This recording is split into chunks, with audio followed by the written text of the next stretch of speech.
pagi. Terima kasih atas kesempatan yang diberikan. Nama saya Gunawan Wibisono dari kelas 4MB4. Saya akan membahas 5 soal yang NER berikan. Soal yang pertama yaitu persiapan yang harus dilakukan dalam negosiasi. Ada 5 tahap persiapan yang harus dilakukan dalam negosiasi. Yang pertama, tahap persiapan. Tahap persiapan sangat penting untuk menentukan waktu atau tempat dalam sebuah negosiasi untuk dilaksanakan, dan juga komunikasi sangatlah penting dengan pihak yang lain untuk melakukan sebuah negosiasi. Dan tahap yang kedua yaitu tahap diskusi. Tahap diskusi, masing-masing pihak harus melontarkan saran atau ide dan gagasan utama dalam sebuah negosiasi. Dan yang ketiga yaitu tahap klarifikasi tujuan. Tahap klarifikasi tujuan ini harus mengklarifikasikan tujuan utama yang akan dinegosiasikan. Dan yang keempat ini sangatlah penting dari tahap-tahap yang lalu, yaitu win-win solution. Ini tahap yang keempat, tahap di mana semua harus keterbukaan dan di sini tidak saling egois, tidak bisa memikirkan dirinya sendiri. Dan yang terakhir yaitu tahap perjanjian. Tahap perjanjian ini harus dilakukan sebelum negosiasi akan dimulai. Dan yang soal yang kedua yaitu jelaskan bagaimana pelaksanaan negosiasi. Yang pertama yaitu melakukan negosiasi terlebih dahulu. Dan yang kedua, melakukan atau menghubungi pihak lain. Dan yang ketiga, memilih ide yang efektif. Dan yang keempat, memikirkan cara yang rasional. Dan saya akan membahas pertanyaan nomor 3, bagaimana cara menutup negosiasi secara baik. Menutup negosiasi dengan baik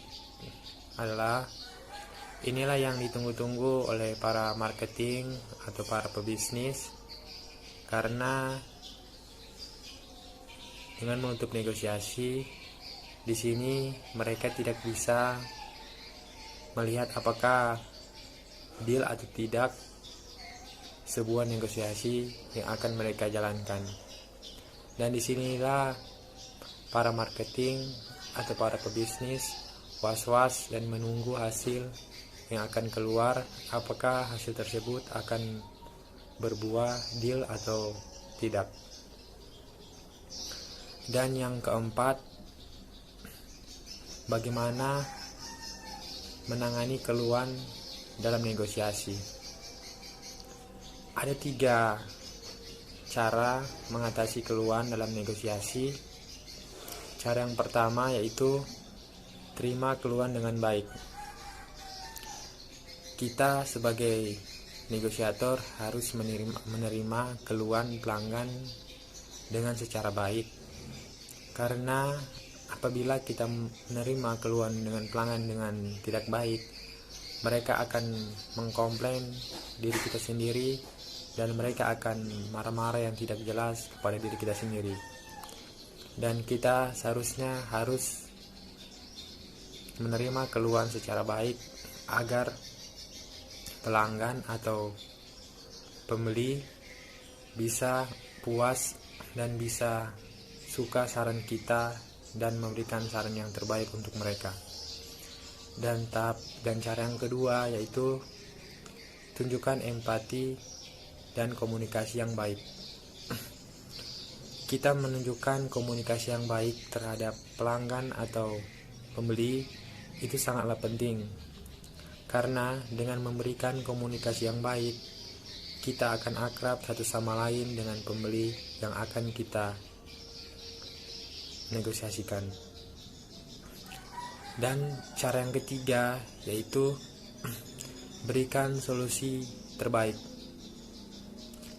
Kita harus memberikan solusi yang terbaik, memberikan masukan-masukan yang terbaik kepada pelanggan kita, agar pelanggan kita bisa puas dan bisa percaya karena kita memberikan solusi yang terbaik untuk mereka. Dan soal yang kelima yaitu strategi negosiasi yang harus dilakukan dalam negosiasi. Ada tiga strategi, yaitu yang pertama, perhatikan nada bicaramu.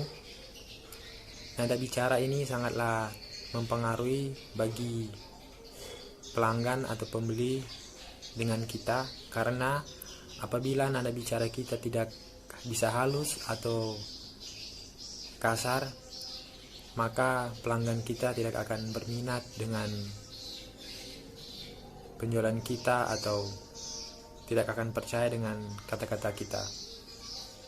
Apabila kita dengan secara halus dan bisa menyampaikan dengan baik kata-kata kita kepada mereka, maka mereka akan bisa dirayu atau dipercaya terhadap kita. Dan cara yang kedua yaitu hindari kata-kata yang kurang meyakinkan. Kita harus berbicara dengan mereka dengan apa adanya, dan kita tidak bisa melontarkan kata-kata yang kasar. Dan yang ketiga yaitu cara yang ketiga, lakukan riset. Lakukan riset sangatlah penting sebelum negosiasi akan dimulai. Itulah penjelasan saya tentang negosiasi. Selamat pagi, Ner. Terima kasih.